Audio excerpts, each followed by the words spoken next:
Ray is a longtime friend and colleague who delivers an amazing insight into what the practical nature is of really fundraising. So everybody thinks it's all about your pitch deck and how good that is, but they don't think about the fact that it's almost like you have to work a sales pipeline in order to make it happen, right? And so Ray's going to talk to you a little bit more about the practicality of that today.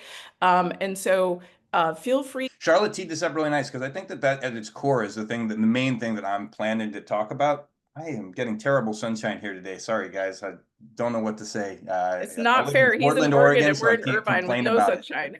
What was that? I said it's not fair. You're in Oregon and you have the sunshine. We're in Irvine. We have the rain. Yeah, no, it's all good. But I think talking about the fundraising process as a sales process, I think is the core message that I would bring to this. I think a lot of folks um, they don't think about it that way. But it really is. You are selling something. You are selling a piece of your business, and you need to run it like you do a sales process. And that can be particularly hard for founders who don't have experience selling or aren't comfortable with that selling process, haven't done it before.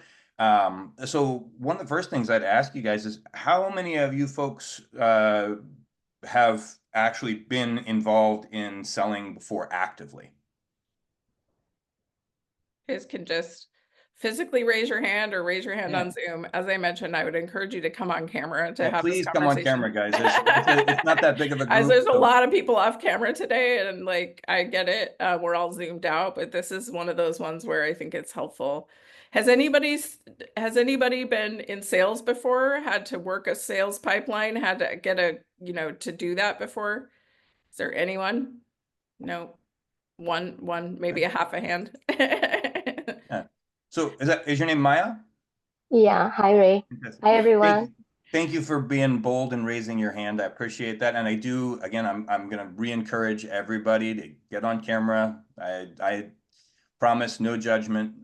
If you can't get on camera with me, I'm a lot less intimidating than a VC. Yeah. I guess I am a VC, but That's right. this kind of a context, being able to engage and talk with folks, this is part of the process. So again, I would really encourage you to participate and get involved. So Maya, tell me a little bit about what you found that works well in a sales process. Like what have been a couple of key things that not for an individual sale, but about running a sales process. Tell me a little bit about what you found works well. Um, so first and foremost is actually talking or identifying the right prospect and the right customer in a way, and really, really understanding their needs from their point of view and adding value to it rather than what we offer. Yeah, I think that there's a great set of insights there. So I'm gonna parse that just a little bit and call out the pieces that I think I heard. So the first one is make sure you're talking with the right people. You don't want to be spending your time. Your time is your most valuable commodity that you have. It's an asset. You've got a defined number of heartbeats in your life, and everything you do, you're trading those heartbeats for something. And you don't want to be spending your time talking with folks that aren't that aren't the most likely for you to be able to get what you're looking for out of that interaction. And I think that same thing goes, I see people spray and pray all the time with VC. And I got to tell you, there's a whole lot of downsides to doing that. I mean, the first one is you don't look good.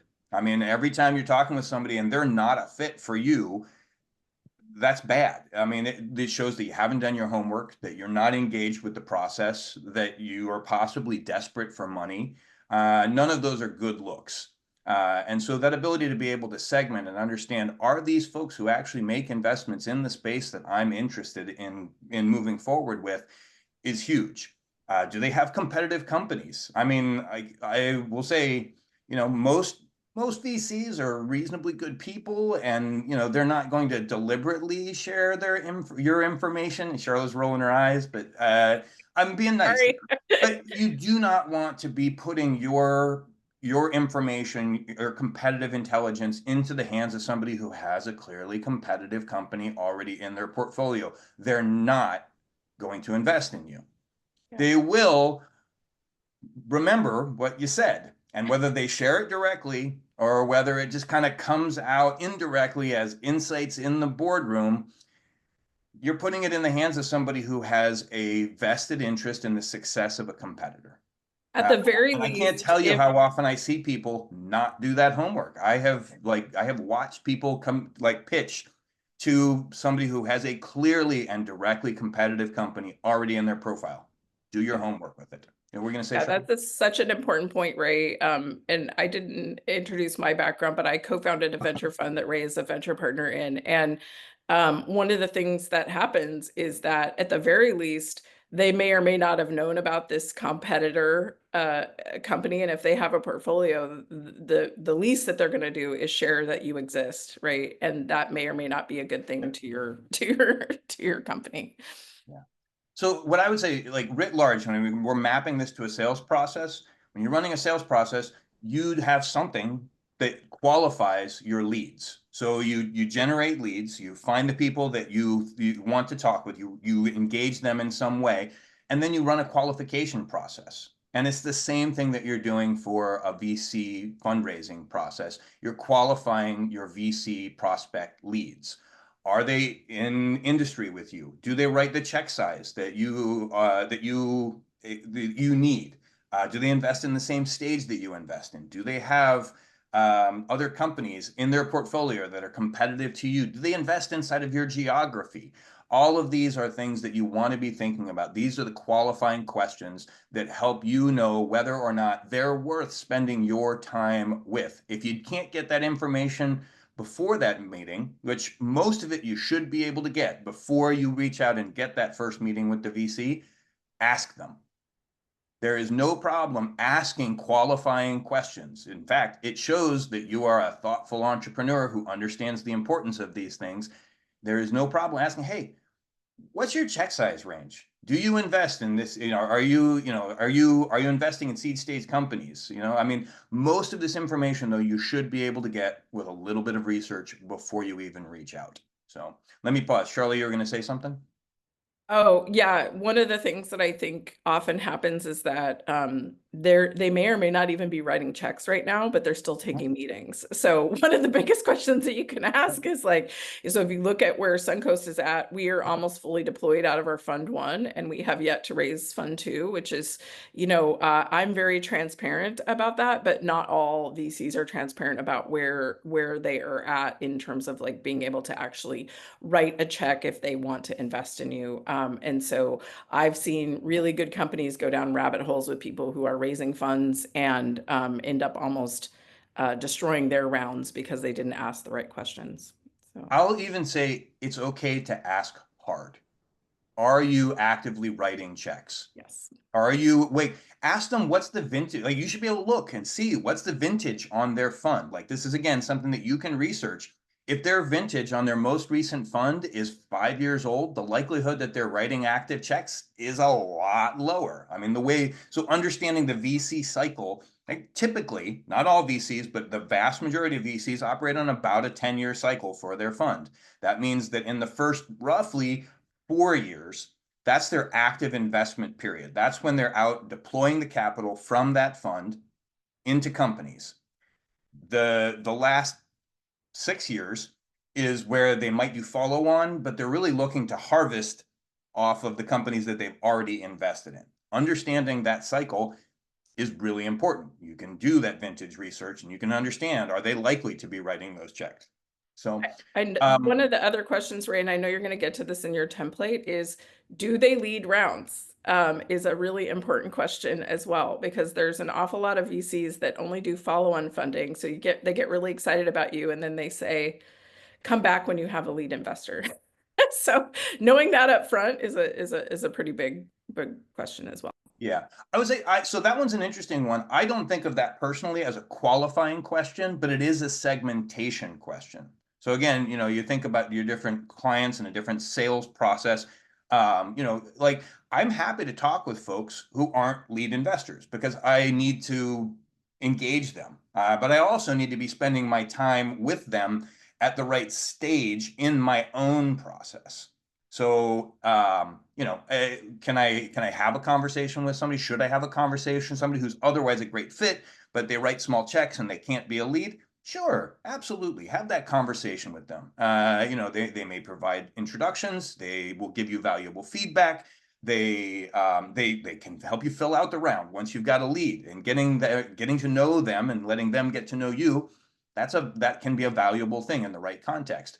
But don't be pushing them to be the first check in if they're not a lead. That's not gonna work for them. And you're arguably at that point, you're trying to push a string, and that doesn't work very well. Charlotte's mentioned my template a couple of times. I'm gonna just share it. It's a little earlier than I usually do, but it is a good framework to start thinking about this stuff. And it does answer a question that I hear pretty often from folks, which is, what's the best tool to use to be tracking my VC process? And people get all kinds of fancy tools. I mean, this is Google spreadsheet. It's formatted pretty, and it lets you do a lot, but it really does help you put structure around a lot of the things that we're going to be talking about today. And the first one here, you can see it, this whole section here. Everybody can see my screen now? These are my set of qualification questions. This is what I use in my template that I share with other companies. If you end up using this template and you think that there are other key qualifying questions, add them in. That's the point. But make sure that you're doing this in a thoughtful, structured way. That's go through the process. Ask yourself, is their portfolio clean? Like, do they have competitors? Is geographic fit? Their thesis, are they investing only in women-led companies? That might be great for you, but it might be really bad for the next person. Like, it might not be a fit. Understanding what their thesis is. Are they an active fund? That's the same thing that Charlotte had brought up. Are they actively investing now in the current vintage of fund? Do they fit the stage that you're in right now, pre-seed or seed stage fund?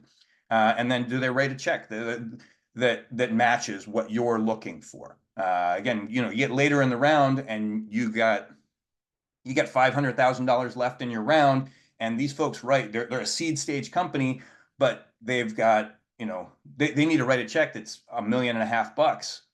Guess what? They're no longer a fit for what you have left. So that's the distinction there between stage fit and check size fit. One of them can be more temporal than the other one. So let me pause. Questions on any of that so far? This is a really important part that I see neglected a lot. So I would encourage you guys, jump in, ask questions. Let me know what's on your mind as you're hearing some of these things. Quick question. Will you be sharing this template with us so that we can? Yes. Thank you. Yeah, Yeah, no you'll problem. get this template at the end. You won't believe like how long that we try to actually create similar template, but not with this level of sophistication, and that would be helpful. Really appreciate it. Yeah, happy to do that. Honestly, there's no magic in the spreadsheet. I will say, just like any CRM system, your sales team, you can get them Salesforce. It's an incredible tool. If they don't use it, it's not useful. It's only as useful as your diligence in using the tool. And so I'm happy to share that. And I will just reemphasize that it's not magic. It will not solve your problems. It gives you structure that helps you be more effective in your approach. So there's a couple of other pieces here that are right next to it that I'll mention. So this idea of specialization. Now, this is, again, I don't consider this to be qualification. You see, I put it as a different category myself. This starts helping me rank relative fit for companies. As your list starts to get longer, you want to put your energy towards the ones that are the best fit, the highest value. Now, you may start your pitching as you're learning to pitch and get better at it. You may start with some mid-fit companies, or mid-fit funds, the ones that aren't your absolute top tier, the ones you think are the best, because honestly, you want to take a couple practice swings before you get out there and you're talking with the folks that you would ideally like to be able to have on your cap table. But you want to understand, do they have vertical expertise? Is that valuable to you? They bring, if you believe that they can bring more than money to the table, we can have that's a different conversation about how VCs can and cannot bring value, but we could talk about that if we have time at the end. But that vertical expertise can be an important component to it. Do they have a tech focus? And then writ large, I like to sum all of that together into a final column of fit. And if they don't qualify, they're not a fit. These specialization categories, that will make it so that they may be a better or worse fit. But I think if you can't cross, just like in a good sales process, if you don't meet qualifications, then you're not a lead anymore. You're not a high value lead, and we're gonna not spend our time on that, folks. So again, I'm going to pause. And Maya, again, I really appreciate your involvement, and I'm going to encourage other folks. Questions, thoughts. What have you guys does this look familiar? Is this something that you've tried before? Emily, go ahead. Yeah, I have a couple questions. I guess one question, and you touched on this a little bit, but I just want to get a better idea of like when we try to collect this information, right? As you said, some of it is publicly available, some of it is totally blanking on the resource for looking up VC. Crunchbase is a good one. Which one? Crunchbase is a pretty good one Okay, for a okay, lot of these questions. Yeah. And I guess I'm curious, like how much of these, when you talk to the investors, you need to sort of be, a little like delicate and like polite when you're asking, and how many of these are just completely reasonable to like ask point blank, are you handing out checks right now? I will say I have many flaws, of which my wife reminds me of all of them on a regular basis, and I can't remember the last time my wife told me, "God, you're just too shy." So I'm going to put that caveat around my answer here. But I will tell you, if they're offended that you're asking any of these questions, goodbye. There Okay. are no offensive questions on here. These are practical, functional questions that they should be glad that you're asking, Okay. because it lets them know that you're looking to be able to understand. They don't want you wasting their time either. Now, the 100%. ones that I will say, the ones where you might not get the clearest answers are probably on this one here, active fund. And this one is one to be aware of, especially a vintage one fund, like a first time fund. They're raising their capital. They are looking to also, they may be looking to circle in companies where they can use you as a vehicle to help them raise money from LPs. And that's a good thing to be aware of. So that's, again, you should not be hesitant at all to ask the question. Of what I'm suggesting is bring a degree of skepticism, is too strong of a word, caution to your interpretation of their answer. I would even go as far as to ask, if it's a vintage one fund and you're not sure that they've written checks, how many checks have you written on this fund? In fact, it's almost the opposite of what you were suggesting. Don't be delicate, dig in. Like, make sure you're getting the answer that you actually need in order to understand whether or not they're a good fit. We have a question here, Ray. Yeah. And is it Karen? Is that It is. It's Karen. okay? Thank you. So you alluded to this in Fit, Ray, but I was hoping you could get a little more specific.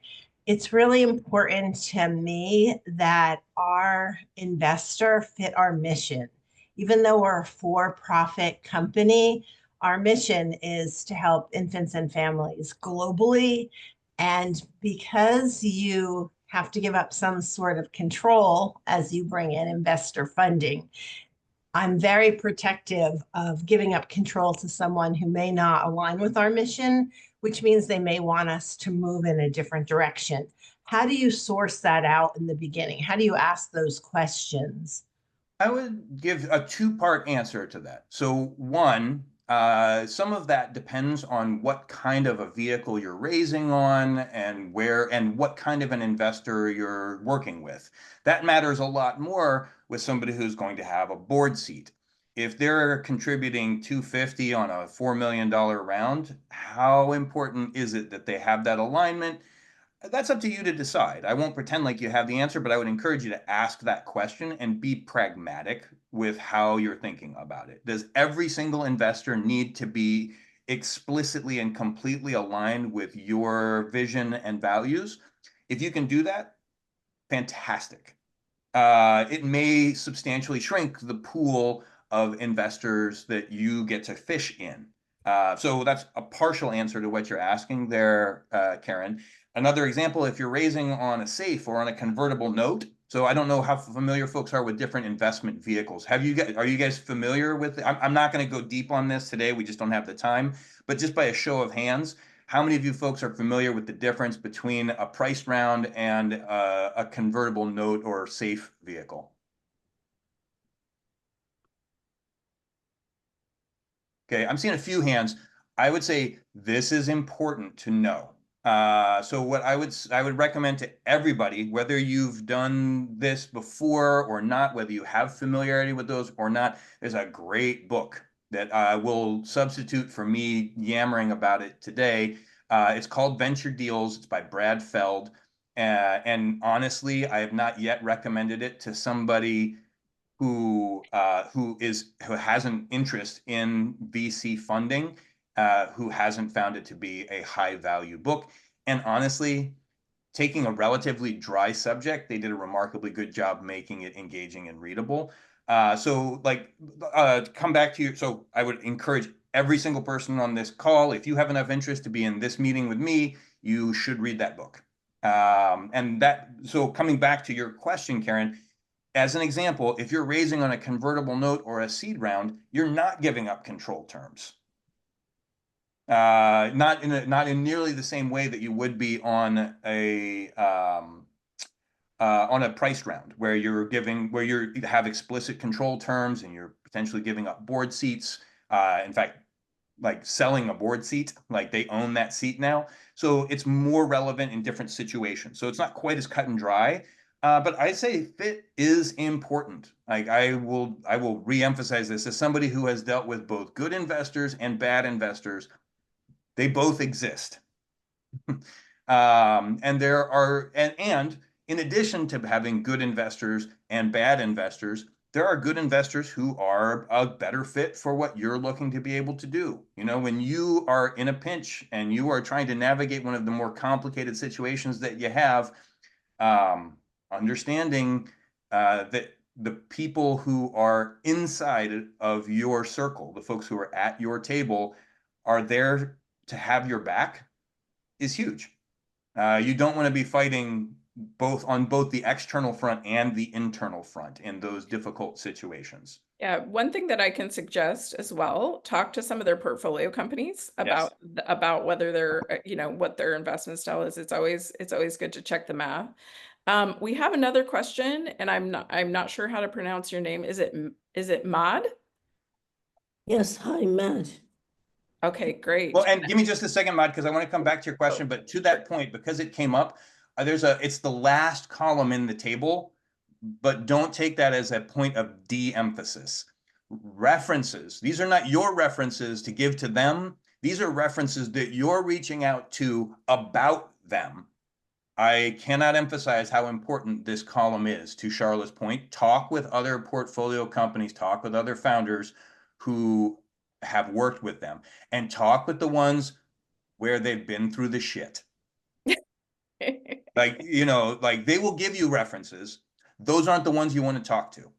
It's the back channel references. It's the ones where things didn't go great and they weren't the introductions that the VC offered to make for you. Those are the ones that are of value.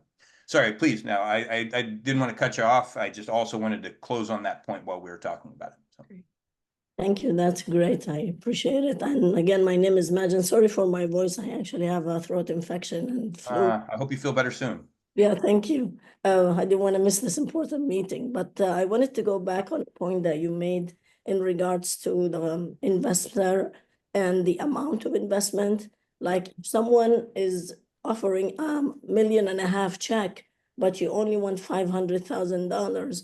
The way I would think before your presentation is that this is less money for them to pay, so they are highly more inclined to invest in me. Nope. leave more. Yeah, it's a great, I'm glad you're asking that question. And I will say that that's not the way it works. Different funds, they like, you could go to, I'm trying to think of a good example. Like if that will, you need to understand the range in which they will invest. So over here, actually, you can see to your point there, I've got a minimum check size, a maximum check size, and a typical check size. And those are the three milestones that you want to be thinking about for a given fund. They're like you can't dock a dinghy to a battleship. Like if they need to be writing $1 million checks because that's their model, that's what they do. They write checks that are $1 to $3 million, and you're like, hey, I need $100,000. I'm taking a relatively extreme example. That is not easier for them. That's impossible for them. They just don't have the capacity or the process to be able to do that. And that's okay. Acknowledge that that's not a fit and move on. So does that answer your question? Yes, it makes sense now. Thank you. Appreciate it. Absolutely. Other questions? Can I just add one point to that, just so that you understand why this is somebody who has started a fund.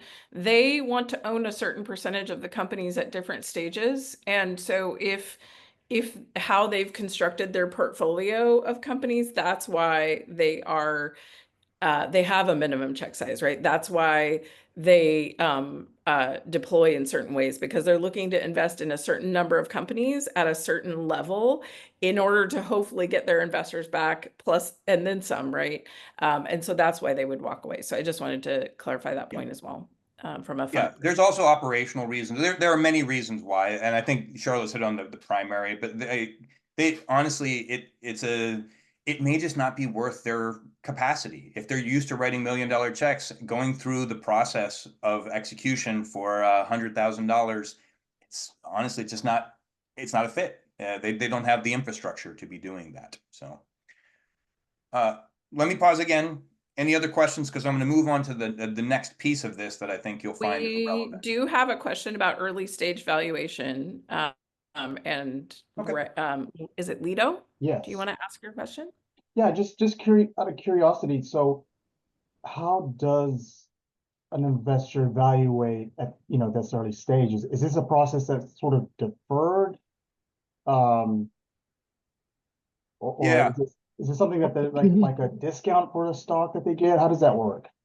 So valuation is a very complex topic that I won't be able to dive into in depth. That's a whole nother subject in and of itself. I would say be familiar with benchmarks inside of your specific space. Know, like, based on your progress to date, what stage you're actually at. Like, you're not necessarily pre-seed because you haven't raised money. Not everybody has to hit every rung of the fundraising ladder in order to be able to progress. Particularly early on, there are people who have a friends and family round and then a pre-seed round and then a seed round, or reverse. You see people bootstrap their way through and skip a pre-seed round and go straight to a seed round. It's more about the milestones that you've hit. And that will largely dictate the range in which you're going to be operating for a given valuation. And I say range because there's a whole lot of nuance in where the bell curve moves to the right as your stages progress. But it is always a bell curve, and where you're at in that bell curve for a given stage, that is how you can influence that based on a whole lot of other factors that are in there. And again, I'm tempted to go down this path, and if we've got time I think afterwards, you've given us a I'll topic for another seminar, so thanks on that. I think that's something that we want to talk about. And in reality, when you're raising on a note or a safe, it's really a val cap of conversion. So price rounds are different stories. And again, we'll have a whole nother webinar on that. Maya did have a question about how long before you need the money should you start raising, how long in advance of when you're looking to target close date should you start your fundraising process? That's such a great question, Maya. And I think it will help Ray also with talking about the functionality of how you start working this pipeline and how, what does that look like in the beginning? Yeah. One last thing on funding, just as a quick cap on that to close it out. Don't fool yourself into thinking that you're going to be a valuation maker. You are a valuation taker. And what you're trying to do is get enough engagement that you've got multiple horses in the race who are looking to be interested in your company. And that is one of the best things that you can do to improve the perception of value and your opportunity to negotiate to a higher valuation. One last thing that's also really important. Don't make the mistake of thinking that the most important terms, particularly in a priced round, are economic. They matter. Things like valuation matter, but don't be the myopic, short-sighted entrepreneur who cares more about valuation than control terms. All right, enough with that. You were asking about timing. That's also a complicated thing because there are different stages in a fundraising process. If you've been talking with VCs and you've built some relationships with those folks, those are often your very best prospects, the folks that you've been talking with before you were fundraising, asking them for advice. There's an old adage, if you want advice, ask for money. If you want money, ask for advice. And starting that relationship early, ask them what would it take for me to be a good fit, for you guys to be excited about what we're doing. A lot of VCs will tell you what the milestones are that they'd like you to cross in order to make the conversation more appealing to them. They don't want to be wasting their time. Ask those questions. Do that early. Get their insights. Get those connections. That's part of the VC's job, is doing that. Do it with the good fit folks. But that can be fundraising is an endless job. Once you start fundraising, you never stop. The question is, are you in active fundraising mode or are you in interim fundraising mode? If you've done that work, you can definitely shrink your actual active fundraising cycle down. A safe rule of thumb is about 6 months for a round. I would tend to lean a little bit to the right of that, like expect it to take longer rather than less time than that. I'd also say, whenever possible, this is an easy thing to say and a hard thing to do, but you don't want to be in a place where you are where you have to close the round in order to survive. They will know, and not all VCs will be nice about that. Yeah, so one thing to note, and I think Ray just brings up a great point, is that you want to make sure that when you are fundraising, and probably up until the point of fundraising, that you have it still at least 6, like if you anticipate closing, say, in June, you want to know that you still, after June, have that 6 months available runway, because what happens, and we can talk again, that's a whole nother topic, but they're going to ask you what your burn rate is, what your runway is. And that means they want to know, if my check doesn't come in, is that the only thing keeping you from going off of a cliff, right? And so that actually matters. And it's often really hard to close investment if you have less than 6 months of runway in the bank, which just seems counterintuitive, right? Because you need the money, but they're worried about the fact that you've gone this far to going off of a cliff, and they want to make sure that that's that their money is going to go further. So I think it's also important to look at runway as well. So it's not just about how long it's going to take you to close the round, but also making sure you're doing it in enough ahead of that curve. You do not want to be negotiating long forms when you are on fumes. They will know at that point because they've gone deep on it. And like I said, not all VCs are nice. And they are on the other side of the table until they've written a check. you are negotiating with them, and honestly, it's leverage that some VCs will absolutely use in the negotiating process. They'll run the clock out so that you feel that much tighter and you feel that pressure to close on the terms that they're offering you. So, all right. Maya, hopefully that gave you at least a reasonable answer to your question. Perfect.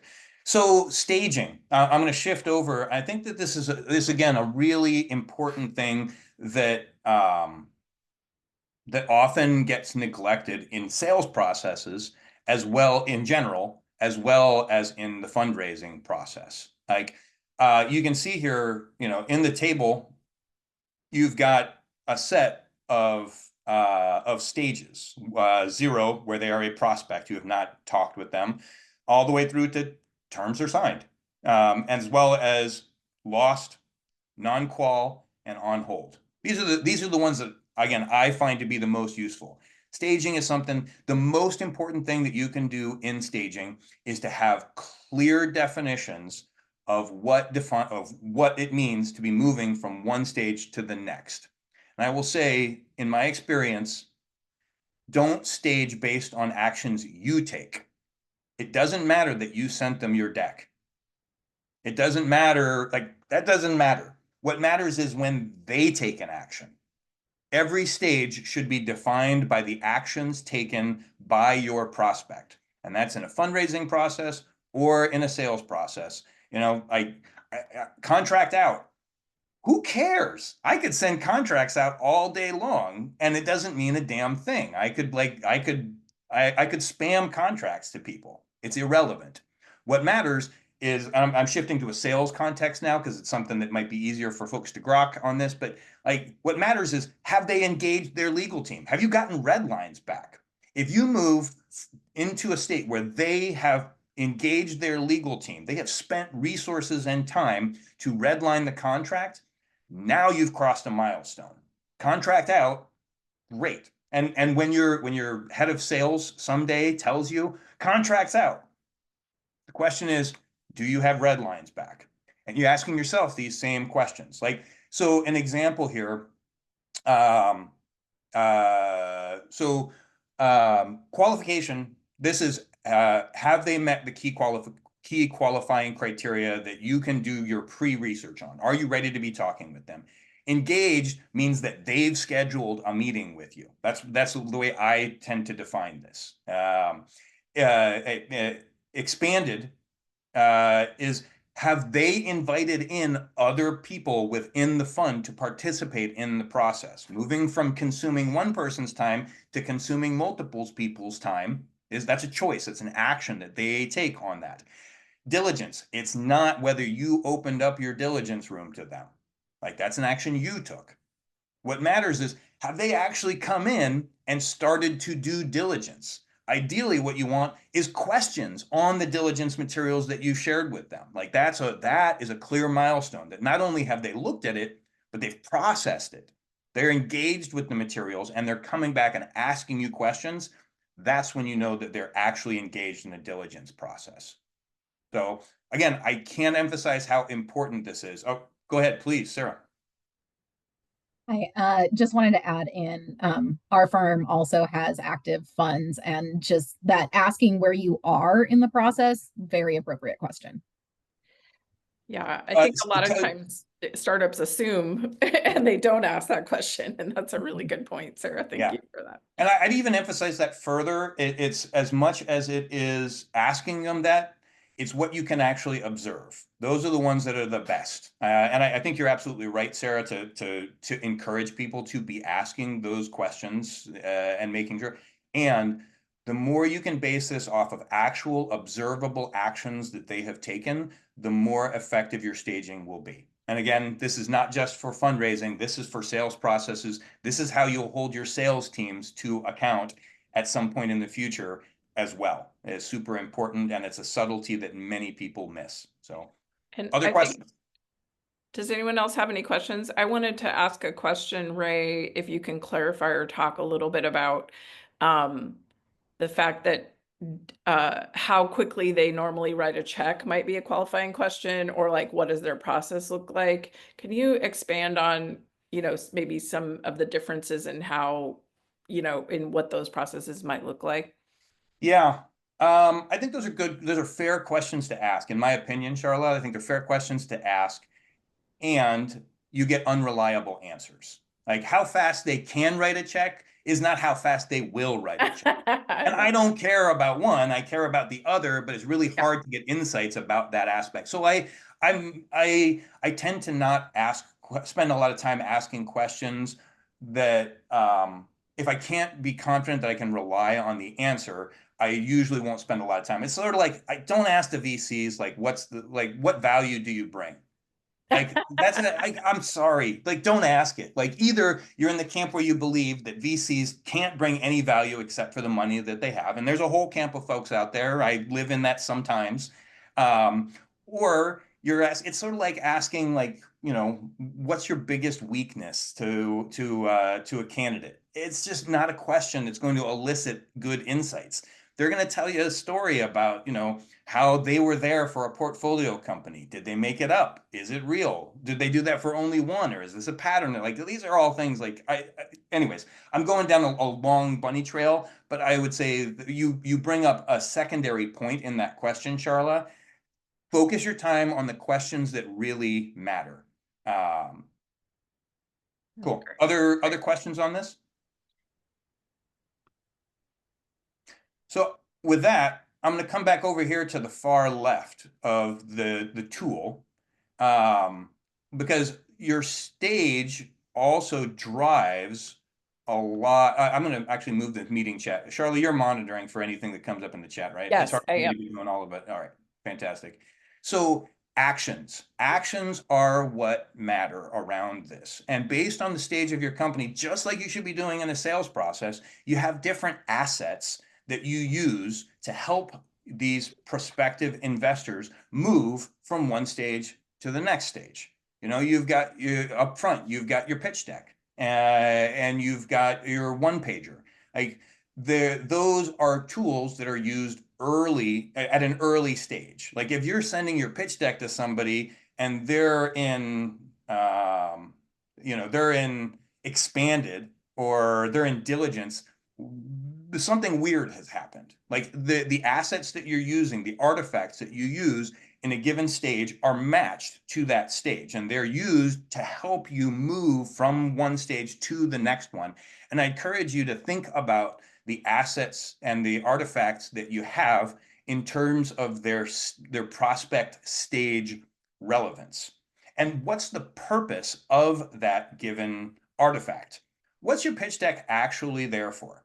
I would be willing to bet that, let me ask you guys, writ large, what's the purpose of your pitch deck?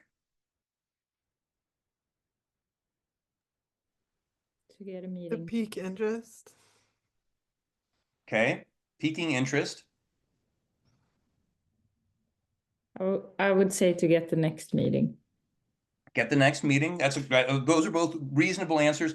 I would actually venture to say that if your deck is what does that for you, then you're not pitching very well.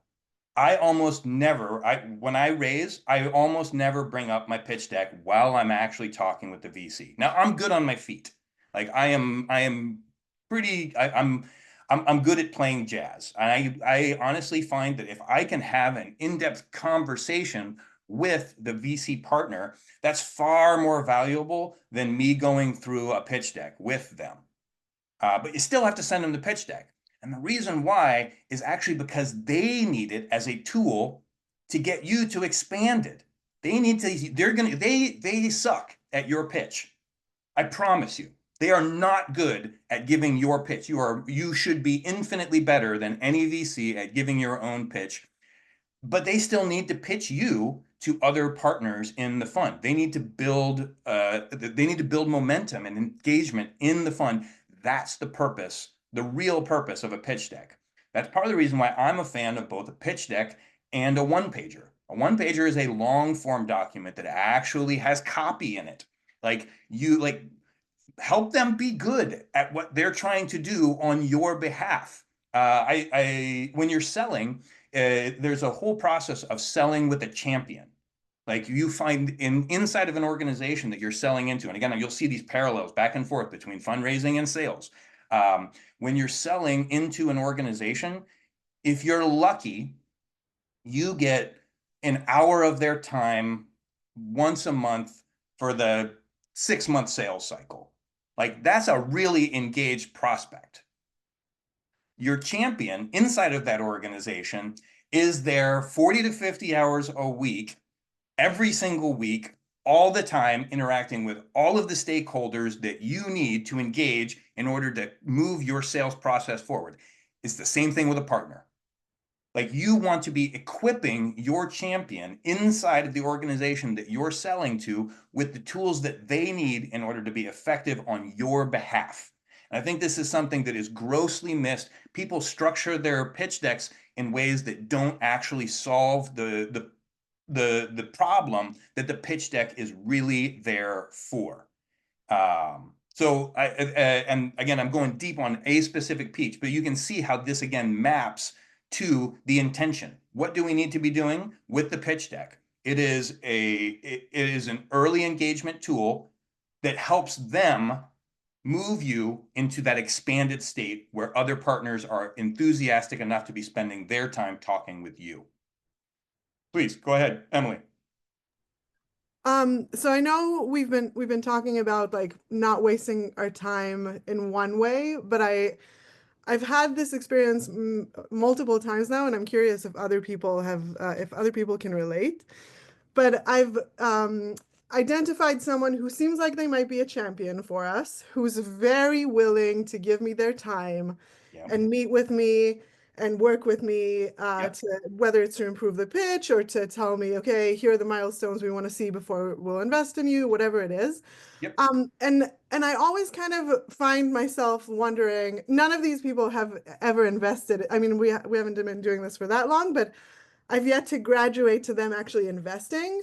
And so I wonder if you can talk a little bit about like VCs stringing people along. I That's don't the really slow know. no, Emily. That's the slow no. Well, right, but like they're still, as you pointed out, like they're spending resources, they're spending their time. So what is their like what interest do what's their agenda to spend time with me, right? Yep. So and how So do I this is know what how you're, this is perfect. You're teeing me up for the last section that we have here to talk about. So your primary contact may be this person that you're talking with. They're the person that you're talking with, and maybe they're a venture partner, maybe they're like loosely affiliated with the fund, maybe they're a junior partner, maybe they're an associate. Like, who are they? Who is your primary contact? This evolves over time.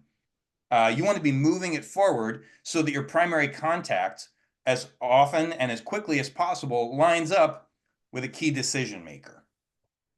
Like I will say, this rarely happens, but occasionally VCs have an ego.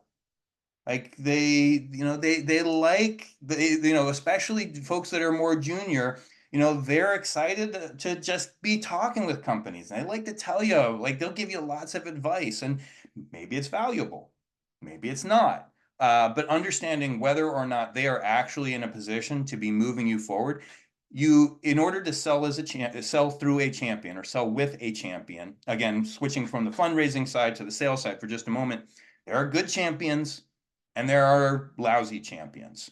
And part of it, you can help a mediocre champion be better by giving them the tools to help them better convey your message, to better sell. There are tools that you can do to do that. But you can't take a bad champion and make them good. The folks who are they're doing it for the wrong reasons. They're not actually motivated. They for whatever reason, they're not valuing their time in the same way that you are. Like you have to be on the lookout for those kinds of things. You have to smell it, and then take action accordingly. And it's okay to cut them loose. Like if you've had multiple meetings, this is that same thing. If you've been in the same stage for longer than you expect, you're like, man, I've been in the engaged state for a month now, and we've got no expansion. What do you want to do? Like that you should be asking yourself that question. Is this prospect actually live? Are they actually moving forward? Should I cut bait and say, fantastic? And listen, when you guys are ready to expand the conversation, I hope my round is still open because I've enjoyed talking with you. Give them a little FOMO. I know we're coming up on the hour.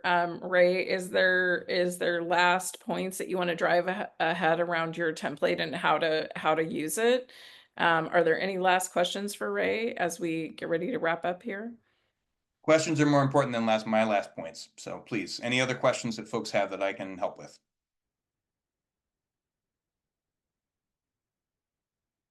My goal is to make this very practical. And I've found that not enough people are willing to lean in and just give really practical insights about how to think about this and cut through the bullshit and say, it's okay.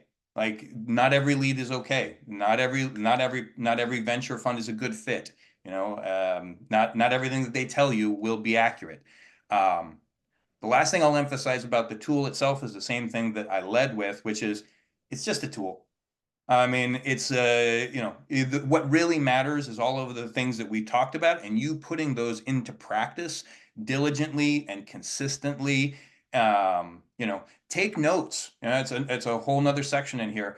Like this is obviously dummy data, but I mean, like take notes in here, like detailed notes. You can give. This is a great example of the kinds of notes that I'll take as I'm fundraising around it with a date. What's the action that happened? It's the same thing you'd put into a CRM system.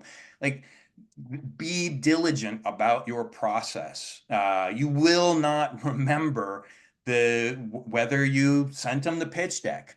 Like write it down. Like I sent them pitch deck version whatever. That way as you continue to evolve your pitch deck, which version did they get? Because it will evolve. If it's not, you're probably not paying attention to the feedback and insights that you're getting from your conversations. Put it in your notes. What were they interested in? What actually piqued their interest in the conversations? Put it in the notes because when you've talked with 50 of them, they all look the same after a little while. Put it in your notes.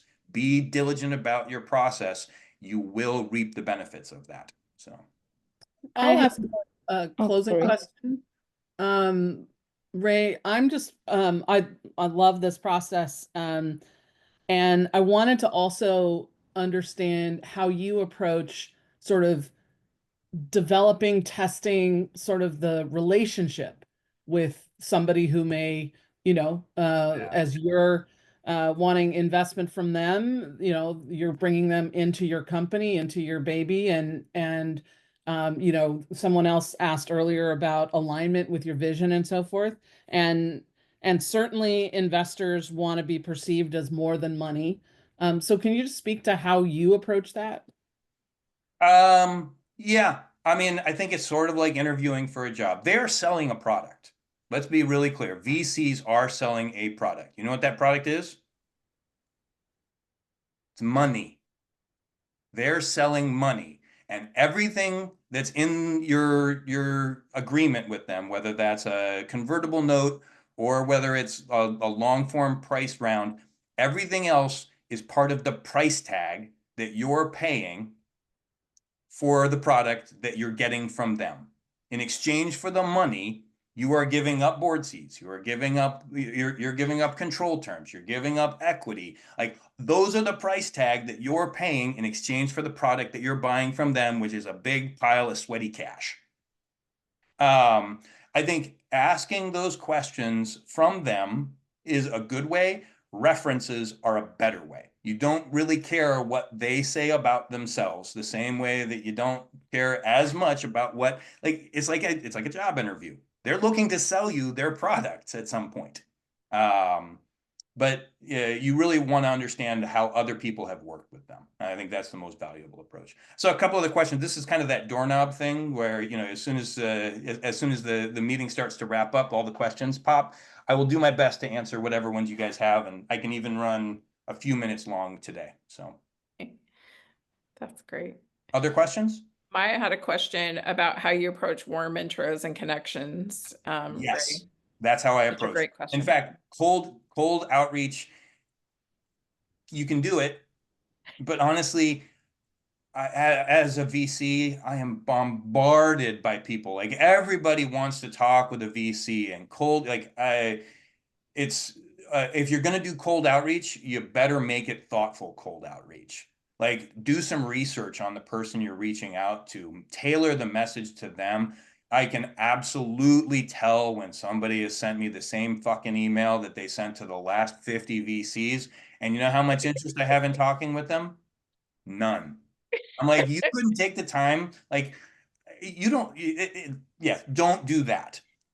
Your best bet is actually as you get those prospects, just like what you would do in a sales process. Like, if I want to get into a prospect in a sales process, I'm looking for connections to those people. I'm looking for people to make those introductions. I want somebody who's told me that they're actually a decent human being who's not going to fuck around with me once we're in a relationship to make that. The best introductions often come from the founders of portfolio companies. Reach 100%. to the folks. This is part of your research. As you're doing the research and you're finding out whether the portfolio is clean, reach out to those. You can do cold outreach to founders, and that will actually be better. You can have an informational conversation with them. Make it tailored, but say like, hey, we're in a similar space. I would love to connect with you as a founder, and then learn about the VCs that they've worked with, and will they make introductions? That is a great way to be able to do that. Yeah, Not the we only just way, had but that. again, that hopefully, again, we only have a limited time, but hopefully that gives you at least some answer to the question I think I'm hearing you ask. Yeah, warm introductions matter. And I think Ray touched on one. The other one would be if it's an investor, but say that investor is too early or they're looking at you down the road and they have looked at you and think, oh, there's really a there. And that investor introduces you to some other, investors. That's also a really great way to get a warm intro into that. I will put a caveat on that one, Charla. Yeah. It's true, but not as often as people say that it is. Introductions from other VCs start from a place of skepticism unless there's a really clear reason why they're not investing. Like it needs to be a clear non-fit Totally. in order Yeah. for that intro to carry any weight, because otherwise the first thing that's on the skeptical VC's mind is, well, why the fuck aren't you investing? Like, why are you sending them to me instead of putting money in yourself? So it is 100%. true, and I'm not don't fully discount what Charlotte's saying. I just want to say the valuable ones are the ones where it's a really clear non-fit. Like they don't write checks less than 5 million, and you're looking to raise a $3 million round. That's an intro. They're like, yeah, we work with these people who do earlier stage rounds. Let me connect you with them. That works. If they're like, this doesn't fit my thesis, but let me point you towards somebody else who does. It's a soft connect at best. Yeah. So I think I was thinking about the ones that you're in diligence with, that you're introducing to other people that that's different. Right. If they're co-invest writing checks and they want to make intros, that's stellar. That's a whole different beast. Yes, Yeah, that's totally. wonderful.